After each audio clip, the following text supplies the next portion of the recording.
Why should you look at every 1952 wheat penny that you have? Because some of them can be valuable. That's right, 1952 wheat pennies are actually very common coins. They made a lot of the 1952 wheat penny. However, there are things, again, that can make these coins be worth a lot more than 1 cent. So this first coin we're looking at here looks very normal on the reverse, but as we flip the coin over, it has a very obvious error going on here. Now this is a brockage taking place on the 1952 wheat penny. The coin ended up selling for over $150 as a result of that mint error. If this coin was in better condition, it could have sold for even a lot more money. Now this next coin has been broad struck, so you'll see it looks kind of stretched out around the rim of the coin.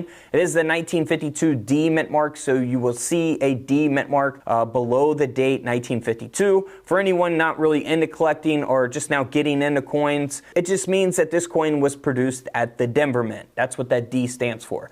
All right, this coin sold for $31 at auction because of that mint error. Again, the condition or the grade of the coin can affect the value as well. Now here's another brockage taking place on a 1952 penny that sold for around $100, and it is graded at a 55. So again, something to always pay attention to on your wheat pennies, especially if you inherit a coin collection or you purchase coin collections like I do. It's always errors to look for. Now this next error to look for is something you want to get your coin microscopes out for, because you cannot just see it by looking at it with the naked eye.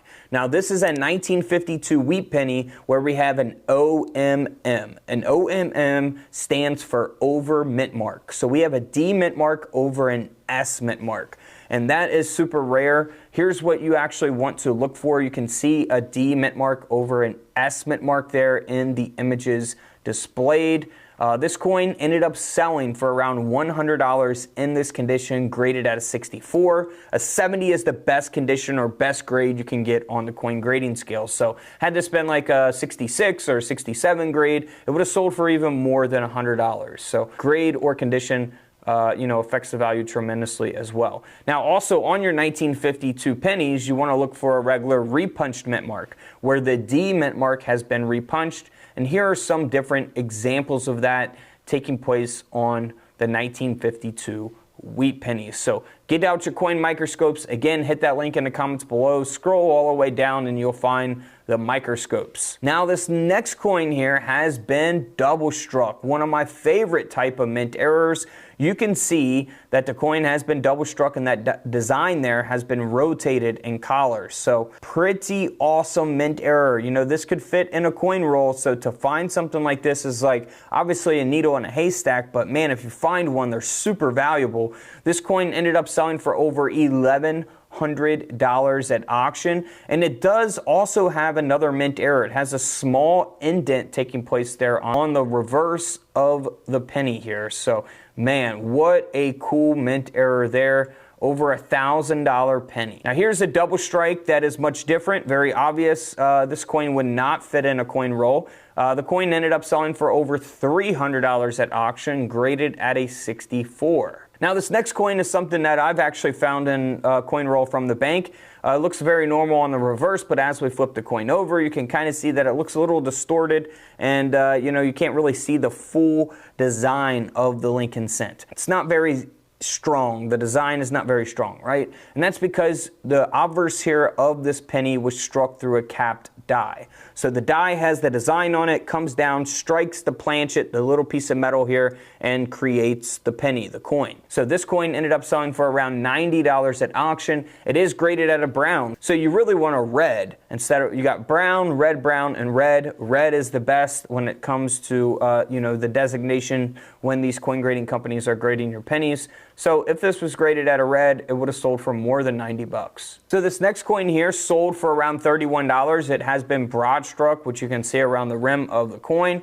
Graded at a 53, so not a high mint state grade, but still very cool error to always search for when you're going through coin rolls from the bank. Now here's also a coin that you can look for, or an error you can look for on your coins when you're coin roll hunting, and you can look for these on other coins, not just wheat pennies. This coin has a lamination error on the obverse of the coin, and this coin ended up selling for $35 at auction. So not super valuable, but it's a penny that sold for 35 bucks. So Not too bad. Here's another 1952 penny. Obvious error, the coin was struck off center. This penny sold for over $100 at auction. It is graded at a 65 red brown. So yeah, it's an off-center error, just like this next coin here, struck 35% off-center, graded at a 64 red. And this coin sold for around $160 at auction. But this next coin sold for over $2,000. We've looked at this error on all kinds of different dated pennies.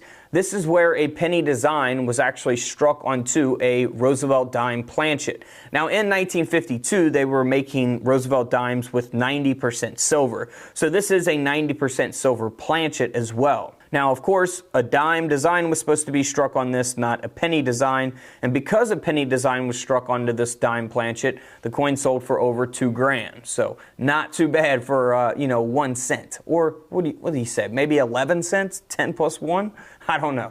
All right, let's move on here to another 1952 wheat penny that was split after the strike. Not in the best condition. Pretty common to have the coin in this condition, but you can see that error there, most noticeably on the reverse of the coin. This penny ended up selling for $32 at auction. Now here's another similar error that's taking place on a 1952 wheat penny. This coin sold for $138.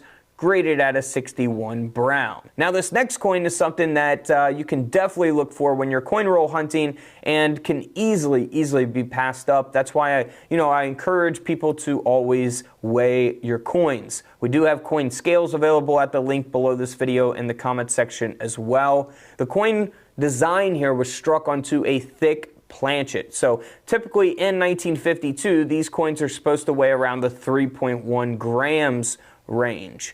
Now this one weighs 3.9 grams, so that's like a huge difference. Now if it weighs 3.2 or 3, it's kind of normal, but 3.9 grams, that's way off. And that's why this coin ended up selling for around $95 at auction, because it was struck onto that thick planchet. So when you're going through your wheat pennies, any type of date, not just 1952, you can look for a lot of these different types of errors on. So feel free to check out my other penny videos and other coin videos here on the channel. We're actually showing you even modern coins, 2023 and 2024 coins that are also worth money. So feel free to check those out here on the channel. And don't forget to hit that link in the comments below if you guys want to pick up some coins and coin supplies. All right, guys, if you want a coin mat, they are available right now on couchcollectibles.com. We have the nickel mat, penny mat, quarter mat, and $half coin mat. A lot of dates updated and added, RPMs, all the way up until 2023 here on the penny mats. Super soft for your coins, nice and rubber, light, easy to fold up, carry wherever you want. And then bam, you want to go through your coins, you get you a roll of coins, break it out on there, save the ones you want, key dates or any errors that you find or any silver. You can actually get these right now on couchcollectibles.com. Hit the link in the comments below if you guys want to pick up all 4. You can get all 4 for a deal